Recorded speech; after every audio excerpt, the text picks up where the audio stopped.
ta đã chọn con được hai người đúng không? Câu trả lời là vì chúng ta đã về khúc sau khi mưa vội vã cho nên một lời nói xin chào bằng nồng đậm khác nhau quan trọng nhất trong công việc đó là ngôn ngữ với chúng mưa và chúng mưa về án là lời lần thứ bên mình và bọn tình được gặp lại hai con mình quyết vọng này là tiếp là bộ với trái ngoài những điều kiện mà mình cũng thể super trả lời cho cô trái đất thì nó thì hiện tại ngoài những con trời của chúng ta thì mình phát hiện các nhà khoa học cần phải xem xét bởi chúng ta đều biết họ và xác định khả năng tồn tại đang chỉ một lần kinh nghiệm và đặc biệt hơn để có thể cho các bạn dễ hiểu hơn.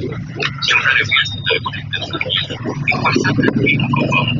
mà có một vài rằng một trái đất là một số màu vậy là quan sát cầu vồng là một điều kiện khác từ đó có thể khả năng xuất hiện được nếu có tìm kiếm người vệ tinh của chúng tôi thẳng đang tìm kiếm chúng ta hay không rất nhiều người đều rất lâu về trước khi các tiếng giả nghe radio là về một cuộc sống làm 16 sao hỏa đang nằm xuống lòng đường tôi chỉ là một bạn tin tưởng và bắt đầu một tình cảm vài người khác thì cũng sẽ sự biến nào của họ người Mỹ như thế nó thật sự là người nghệ sĩ này đã không có thời gian thì sẽ tìm lại nào đó ta tới lại và để phong nhà các tốt đúng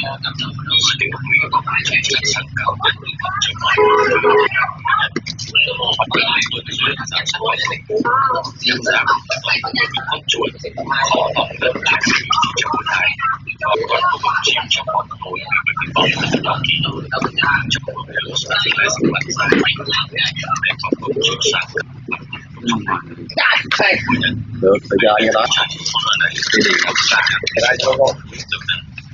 luôn ăn trong cái hộp luôn đi luôn nó tưởng cho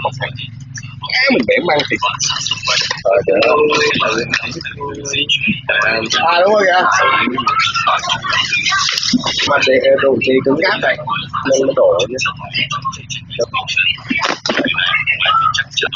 bạn nó bóng cứng để nó không đỡ lắm này thêm không bao cắt cam để mà đi cái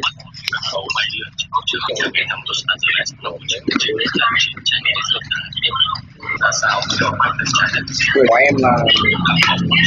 ngoài bưu điện giao hàng quần áo thì là cái mã của cái quái dán nhầm mẹ cái hộp còn lại cái hộp kia nó còn đói hộp kia mà trên 2 triệu mấy nhận 50 iPhone bu đéo rồi đúng không? Nó là cái gì cũng chịu cái đó nó phải làm như vậy em nó chịu cái kia cam lại anh rủ mà ví dụ đồ mà nhiều đồ mà tổng nó đến có này nó 2 con tinh thảo